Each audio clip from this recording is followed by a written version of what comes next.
सभी साथियों को नमो नारायण। गुरुवार व्रत भगवान विष्णु को समर्पित है। इस व्रत को करने से और गुरुवार व्रत कथा सुनने मात्र से भगवान विष्णु प्रसन्न होते हैं और जीवन में शुभ फल प्रदान करते हैं। यह व्रत धन, ज्ञान और खुशहाली लाने के लिए किया जाता है। जिनके विवाह में बाधा आ रही हो या दाम्पत्य जीवन में परेशानियां हों, उनके लिए यह व्रत अत्यंत लाभकारी है। प्रिय साथियों, कथा को अंत तक अवश्य सुनें। गुरुवार व्रत की कृपा प्राप्त करने के लिए कमेंट में नमो नारायण अवश्य लिखें। अब प्रारंभ करते हैं गुरुवार व्रत की यह दिव्य कथा। बहुत समय पहले की बात है।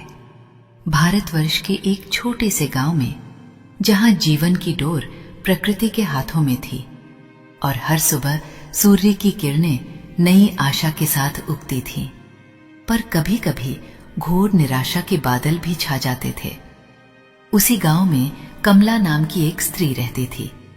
कमला नाम के अनुरूप ही कोमल हृदय, दयालु और भगवान विष्णु की अनन्य भक्त थी। परंतु विधाता ने उसके जीवन में केवल अभाव और संघर्ष ही लिखे थे। उसका पति वर्षों पहले एक लंबी बीमारी से चल बसा था और तब से वो अकेली ही अपनी नन्ही सी बच्ची राधा का पालन पोषण कर रही थी। राधा नाम की तरह ही सुंदर और भोली थी, पर दुर्भाग्यवश कुपोषण और गरीबी ने उसके शरीर को जर्जर कर दिया था। उसकी आंखें बड़ी बड़ी थीं, जिनमें कभी कभी मां के लिए असीम प्रेम चमकता तो कभी भूख की गहन पीड़ा। कमला का हृदय अपनी बच्ची की इस दशा को देखकर हर पल विदीर्ण होता रहता था। वो दिन रात कठोर परिश्रम करती, किसी के खेत में मजदूरी, किसी के घर में चौका बर्तन और कभी कभी तो गांव के बाहर से लकड़ियां चुनकर लाती और बेचती। पर दो पेट भरने के लिए वो कमाई भी नाकाफी थी। कमला के पास धन नहीं था, भौतिक सुख नहीं था, पर एक चीज थी जो अटूट थी, उसकी भक्ति। भगवान विष्णु में उसकी श्रद्धा इतनी गहरी थी कि हर गुरुवार को वो निर्जला व्रत रखती थी। उसका मानना था कि एक दिन नारायण अवश्य उसकी पुकार सुनेंगे और उसकी बच्ची को इस कष्ट भरी जिंदगी से मुक्ति दिलाएंगे। वो अपने घर के छोटे से मिट्टी के आंगन में तुलसी के पौधे के पास बैठकर घंटों जाप करती, आंखों में आंसू लिए भगवान से प्रार्थना करती रहती। गांव के लोग कमला की इस भक्ति को देखकर तरह तरह की बातें करते थे। कुछ स्त्रियां जो दिन भर बैठी ताश खेलती या इधर उधर की चुगली करती, वे कमला को देखकर हंसती। देखो तो, खुद के पास खाने को दाना नहीं, बच्ची को भरपेट रोटी नहीं दे सकती और चली है व्रत रखने, एक स्त्री व्यंग करती। दूसरी जोड़ती, हाँ दीदी, अरे ये तो सब ढोंग है, खुद को भक्तन दिखाने का स्वांग। अगर भगवान सच में होते तो इसकी ये दशा क्यों होती। तीसरी अपनी साड़ी का पल्लू ठीक करते हुए कहती, ये सब दिखावा है, पेट खाली है, दिमाग खाली है, तो चलो भगवान के नाम पर बैठ जाओ, क्या मिलेगा इससे, पेट थोड़े ही भरेगा। कमला ये सब सुनती थी। उसके कानों में ये विष भरे शब्द पड़ते तो कलेजा मुंह को आता, पर वो चुप रहती। वो जानती थी कि उसके व्रत का आधार ढोंग नहीं, बल्कि उसकी सच्ची श्रद्धा और अपनी बच्ची के प्रति अगाध प्रेम है। वो किसी को जवाब नहीं देती, बस अपने मन ही मन भगवान से यही कहती, हे प्रभु, मैं जानती हूं कि आप सब जानते हैं, मेरे व्रत का मूल केवल आप ही पहचानते हैं। इन दुनियादारों को क्या पता मेरे मन की पीड़ा, मेरे मन की तपस्या। कमला का गुरुवार व्रत गांव वालों के लिए मनोरंजन का विषय बन गया था। जिस दिन गुरुवार होता वे और भी अधिक उपहास करते। एक बार तो गांव के मुखिया की पत्नी ने कमला को सबके सामने टोक दिया था, कमला, तुम्हारी बच्ची कितनी कमजोर है, उसे पौष्टिक भोजन चाहिए, दूध चाहिए, ये व्रत उपवास करके क्या मिलेगा, कहीं तुम्हारी बच्ची को कुछ हो गया तो क्या होगा। उसके शब्दों में चिंता कम और उपहास अधिक था। कमला की आंखें भर आईं, पर वो चुप रही। मुखियाइन के शब्दों में इतनी चोट थी कि उसके हृदय से एक आह निकली, पर होंठ सिले रहे। क्या वे नहीं समझते? मेरे व्रत का एक एक पल मेरी बच्ची की लंबी आयु के लिए है। क्या वे नहीं देखते कि मेरे पास उसे देने के लिए अन्न के कुछ दानों के अलावा और कुछ नहीं है? स्वर्गलोक में देवर्षि नारद विचरण कर रहे थे। वे त्रिलोक भ्रमण कर सभी जीवों के कष्ट देखते और कभी कभी भगवान विष्णु को उन तक पहुंचाते। उन्होंने कमला की तपस्या और गांव वालों के व्यवहार को देखा। उनका मन व्याकुल हो उठा। कितनी विडंबना है! एक ओर सच्ची भक्ति है तो दूसरी ओर लोगों का अज्ञान और निष्ठुरता। नारद जी ने सोचा, प्रभु की लीला अपरंपार है, पर इस मां की परीक्षा बहुत कठिन है। मुझे इसकी परीक्षा लेनी चाहिए और प्रभु तक इसकी पुकार पहुंचानी चाहिए। अगले गुरुवार को जब कमला ने अपना व्रत रखा था, नारद जी एक बूढ़े भिक्षु का वेश धरकर उसके घर के सामने आए। उनकी आवाज अत्यंत करुण और दीनहीन थी। भिक्षान देहि नारायण हरि, हे पुण्यशीला स्त्री, एक भूखे को भोजन कराओ। कमला ने सुना, उसका हृदय पसीज उठा। वो स्वयं निर्जला व्रत पर थी और घर में जो थोड़ा बहुत अन्न था वो उसकी बच्ची राधा के लिए बचा कर रखा था, पर एक भिक्षु को खाली हाथ लौटाना उसे धर्म विरुद्ध लगा। वो लड़खड़ाते कदमों से बाहर आई। महाराज, आज मेरा गुरुवार का व्रत है और मेरे घर में अन्न का एक कण भी नहीं है जो मैं आपको दे सकूं। मेरी बच्ची के लिए जो थोड़ा सा चावल बचा कर रखा है वो भी बहुत कम है। कमला ने हाथ जोर कर कहा। नारद जी ने बूढ़े भिक्षु के वेश में अपनी आवाज में थोड़ी कठोरता लाई। कैसी भक्त हो तुम! स्वयं तो व्रत करके भगवान को रिझा रही हो और एक भूखे नारायण स्वरूप को खाली हाथ लौटा रही हो। क्या यही तुम्हारी भक्ति है? क्या यही तुम्हारा धर्म है? तुम्हारा व्रत सच्चा नहीं, ये तो ढोंग है। कमला के हृदय पर जैसे किसी ने वज्रपात कर दिया। वही शब्द, वही आरोप जो गांव वाले लगाते थे, आज एक साधु के मुख से सुनकर उसे लगा जैसे उसकी आत्मा तार तार हो गई हो। उसकी आंखों से आंसू झरझर बहने लगे। नहीं महाराज, ऐसा मत कहिए। मेरी भक्ति सच्ची है। मेरा व्रत मेरी बच्ची के लिए है, मेरे प्रभु के लिए है, पर मेरे पास देने को कुछ नहीं है। नारद जी भिक्षु वेश में बोले, तो फिर कैसा व्रत? जो एक भूखे की प्यास ना बुझा सके, जो एक दीनहीन को अन्न न दे सके, वो कैसा व्रत? ये सब ढोंग है मां, केवल ढोंग। तुम भगवान को मूर्ख नहीं बना सकती। ये कहकर नारद जी वहां से चले गए। कमला वहीं बैठ गई, टूटी हुई सी। उसकी भक्ति पर सवाल उठ गए थे। उसका मन विचलित था। क्या सच में मेरा व्रत ढोंग है? क्या मैं भगवान को धोखा दे रही हूं? वो रोती रही। अगले कुछ सप्ताह ऐसे ही बीतते गए। कमला ने अपने व्रत जारी रखे, पर उसका मन थोड़ा आहत रहने लगा। गांव वालों के ताने और उस साधु के शब्द उसके हृदय में गहरे उतर गए थे। फिर एक ऐसा दिन आया जिसने कमला के जीवन को झकझोर कर रख दिया। एक गुरुवार का दिन था। कमला ने सुबह से ही निर्जला व्रत रखा हुआ था। सूर्य की किरणें धीरे धीरे तपती दोपहर में बदल रही थीं। राधा, जो कई दिनों से कुछ अस्वस्थ थी, आज अचानक बहुत कमजोर लगने लगी। उसका छोटा सा शरीर तप रहा था और उसकी सांसें तेज चल रही थीं। वो अपनी मां की गोद में लेटकर धीमी टूटी फूटी आवाज में कुछ कहने का प्रयास कर रही थी। मैया, भूख। राधा ने अपनी कांपती हुई उंगली से अपने पेट की ओर इशारा किया। कमला का कलेजा फट गया। उसकी बच्ची, जिसे वो जान से भी ज्यादा चाहती थी, आज भूख से तड़प रही थी। उस समय घर में एक चावल का दाना भी नहीं था। पिछली रात कमला ने थोड़ी सी खिचड़ी बनाई थी, वो भी राधा ने बमुश्किल 2 निवाले खाए थे। आज सुबह से उसके पेट में कुछ नहीं गया था। कमला ने अपनी बच्ची को कसकर गले लगा लिया।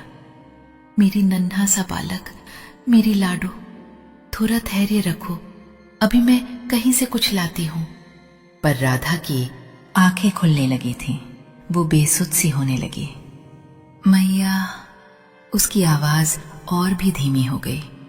कमला ने उसे अपने पास बिठाया और एक एक पल उसकी आंखों में अपनी बच्ची की जीवन ज्योति को मंद पड़ते हुए देखा। उसका व्रत, उसकी भक्ति सब एक क्षण के लिए गौण हो गए। उसके सामने केवल उसकी बच्ची थी जो भूख से तड़प रही थी, जिसकी सांसें थमने वाली थीं। मां का हृदय जो इतने दिनों से पत्थरों के समान कठोर बन चुका था, अब मोम की तरह पिघल रहा था। नहीं, मैं ऐसा नहीं होने दूंगी। कमला ने मन ही मन संकल्प लिया। मेरा व्रत, मेरी पूजा, मेरी भक्ति, सब कुछ अगर मेरी बच्ची के प्राणों से बढ़कर नहीं है तो सब व्यर्थ है। उसने तुरंत उठकर अपनी पुरानी पोटली टटोली। उसमें बस 2-4 सिक्के पड़े थे जो उसने किसी दिन के लिए बचा रखे थे। वो उन सिक्कों को लेकर भागी। गांव की छोटी सी दुकान से उसने थोड़ा सा आटा और गुड़ खरीदा। उसका शरीर व्रत के कारण पहले ही कमजोर था, पर अब उसमें एक नई शक्ति आ गई थी, अपनी बच्ची को बचाने की शक्ति। घर आकर उसने तेजी से चूल्हा जलाया। आंखों से गंगा यमुना बह रही थीं। उसने जल्दी से आटे को पानी में गूंथा और एक छोटी सी रोटी बनाई। तवे पर रोटी सेंकते हुए उसे लगा जैसे वो अपने हृदय को ही ताप रही हो। रोटी बन गई, पर उसके पास सब्जी या दाल नहीं थी। उसने रोटी को गुड़ के साथ मिलाया। अब सबसे बड़ी दुविधा खड़ी थी। उसने निर्जला व्रत रखा था। भगवान विष्णु की पूजा बिना व्रत तोड़े कैसे हो सकती थी? उसने अपने हाथों में उस छोटी सी रोटी और गुड़ को लिया और अपने आंचल में बैठी राधा की ओर देखा, जो अब बिल्कुल निढाल हो चुकी थी। कमला ने आंखों में आंसू लिए आकाश की ओर देखा। उसका गला रुंधा हुआ था। हे जनार्दन, हे मेरे प्रभु, मुझे क्षमा करें। आज मैं आपका व्रत तोड़ रही हूं। मुझ जैसी पापिनी को नरक में स्थान देना प्रभु, पर मैं अपनी बच्ची को मरते हुए नहीं देख सकती। उसकी आवाज थरथरा रही थी। ये मां का हृदय है प्रभु। ये व्रत, उपवास, ये नियम धर्म सब मेरे लिए मेरी बच्ची से ज्यादा कुछ नहीं है। मैं नहीं देख सकती उसे ऐसे तड़पते हुए। मेरी भक्ति अगर मेरी बच्ची का पेट न भर सके तो कैसी भक्ति? उसने हाथ जोड़े, आंखों से बहते आंसुओं के बीच अपने आराध्य देव से क्षमा मांगी। फिर उसने कांपते हाथों से वो रोटी और गुड़ का टुकड़ा राधा के मुंह के पास रखा। राधा ने आंखें खोली। एक पल के लिए उसने अपनी मां की भीगी हुई आंखें देखीं और फिर धीरे से उस टुकड़े को अपने सूखे होठों से स्पर्श किया। पहला निवाला जैसे ही राधा के मुंह में गया, उसके छोटे से चेहरे पर थोड़ी जान आई। उसने दूसरा निवाला मां के हाथ से लिया। कमला उसे खिलाती जा रही थी और उसके आंसू रोटी पर टपकते जा रहे थे। हर निवाला, हर कसमसाहट, हर आंसू एक मां का प्रेम था। जैसे ही राधा ने अंतिम टुकड़ा खाया और उसकी आंखों में थोड़ी चमक आई, एक अद्भुत घटना घटी। चारों ओर एक दिव्य प्रकाश फैल गया। हवा में अचानक कमल के फूलों की सुगंध खुल गई। कमला ने भय और आश्चर्य से आंखें खोली। उसके सामने ठीक उसके आंगन में भगवान विष्णु अपनी चतुर्भुज स्वरूप में प्रकट हुए। उनके मस्तक पर मुकुट शोभायमान था। गले में वैजयंती माला और हाथों में शंख, चक्र, गदा और पद्म सुशोभित थे। उनकी मंद मंद मुस्कान से सारा वातावरण प्रकाशित हो उठा। कमला हक्का बक्का रह गई। उसकी आंखों से आंसू थम नहीं रहे थे। पर अब वे भक्ति और विस्मय के आंसू थे। उसने तुरंत उठकर प्रभु के चरणों में दंडवत प्रणाम किया। राधा भी अपनी मां के पल्लू से लिपटकर प्रभु को देख रही थी। भगवान विष्णु ने मंद मुस्कान के साथ अपने एक हाथ से कमला को उठाया। उनकी आवाज ऐसी थी जैसी हजारों मधुर घंटियों का संगीत एक साथ बज रहा हो और हर शब्द अमृत से भरा हो। उठो बेटी, उठो मेरी परम भक्त। तुमने कोई पाप नहीं किया, तुमने कोई व्रत नहीं तोड़ा। तुमने तो सबसे बड़ा व्रत निभाया है जो इस सृष्टि में सबसे श्रेष्ठ है। कमला ने अश्रुपूर्ण नेत्रों से प्रभु को देखा। प्रभु, मैंने आपका व्रत तोड़ा है। मैंने अपनी बच्ची के लिए नियम भंग किया है। मुझे क्षमा करे नाथ। भगवान विष्णु ने प्रेम पूर्वक कमला के सिर पर हाथ रखा। मेरी बेटी सुन, संसार में कई प्रकार के व्रत हैं, कई प्रकार की तपस्याएं हैं, पर उन सब में श्रेष्ठ है परोपकार। उन सब में श्रेष्ठ है निस्वार्थ प्रेम। और मां का प्रेम तो स्वयं भगवान से भी बढ़कर है। जिस क्षण तुमने अपनी बच्ची को भूख से तड़पते देखा और अपना व्रत तोड़कर उसे भोजन कराया, उस क्षण तुमने मुझ पर करोड़ों व्रतों का फल चढ़ा दिया। भगवान की वाणी गूंज उठी और कमला के हृदय में सीधे उतरती चली गई। जो मां अपने बच्चे के लिए रोती है, उसकी हर पुकार व्रत है। जो मां अपनी संतान के लिए अपनी हर मर्यादा तोड़ देती है, उसका हर त्याग, हर आंसू मेरी पूजा है। भगवान विष्णु ने अपनी दिव्य मुस्कान के साथ आगे कहा, तुम्हारी भक्ति, तुम्हारी श्रद्धा और तुम्हारी ममता, इन तीनों से बढ़कर कुछ नहीं। गांव वाले क्या कहते हैं, उस भिक्षु ने क्या कहा, उसकी चिंता मत करो। मैं जानता हूं तुम्हारी हर तपस्या तुम्हारी बच्ची के लिए है। तुम्हारी हर सांस में मेरी पुकार है। ये सुनकर कमला का हृदय कृतज्ञता और प्रेम से भर गया। उसकी आंखें प्रभु के चरणों में टिक गईं। हे नाथ, हे दीनानाथ। तब भगवान विष्णु ने राधा की ओर देखा, जो अपनी मां के आंचल से चिपकी हुई नन्ही आंखों से प्रभु को देख रही थी। प्रभु ने अपना हाथ राधा के सिर पर रखा। ये बच्ची अब कभी भूखी नहीं रहेगी। इसका जीवन अब सुख समृद्धि से परिपूर्ण होगा। तुम्हारी भक्ति ने इसे और तुम्हें दोनों को तार दिया है। भगवान ने कमला को आशीष देते हुए कहा, आज से तुम्हारी सारी दरिद्रता दूर होगी। तुम्हारे घर में अन्न धन की कमी नहीं रहेगी और तुम्हारी बच्ची राधा स्वस्थ और दीर्घायु होगी। जैसे ही भगवान विष्णु ने ये कहा, उनकी दिव्य उपस्थिति धीरे धीरे विलीन होने लगी। प्रकाश धीमा पड़ा और सुगंध हवा में घुल गई। कमला ने आंखें खोली। उसके सामने वही मिट्टी का आंगन था, पर अब सब कुछ बदला हुआ लग रहा था। उसके भीतर एक अद्भुत शांति और आनंद का अनुभव हो रहा था। उसने राधा को अपनी गोद में उठाया। राधा, जो अब तक कुछ सुस्त थी, अचानक खिलखिला उठी। मैया, मैया! उसने अपनी नन्ही बाहों से अपनी मां का गला कसकर पकड़ लिया। कमला की आंखों से प्रेम के आंसू बह निकले। मेरी नन्हा सा बालक, मेरी मैया, तू ठीक है? उसने अपनी बच्ची को कसकर चूम लिया। ये घटना पूरे गांव में बिजली की तरह फैल गई। जिन लोगों ने कमला का उपहास किया था, वे शर्म से गरे जा रहे थे। मुखियाइन, जिसने कमला को टोका था, वो सबसे पहले दौड़ी दौड़ी कमला के घर आई और उसके चरणों में गिरकर क्षमा मांगने लगी। जिन महिलाओं ने उसे ढोंगी कहा था, वे भी अब सिर झुकाए खड़ी थीं। उन्हें अपनी अज्ञानता पर पश्चाताप हो रहा था। कमला ने किसी से कुछ नहीं कहा। उसके पास अब अपनी बच्ची और भगवान के आशीष के अलावा किसी और बात की जरूरत नहीं थी। प्रभु के आशीर्वाद से उसके घर में धन धान्य की कभी कमी नहीं रही। राधा स्वस्थ और तेजस्वी बनी और बड़ी होकर उसने गांव का नाम रोशन किया।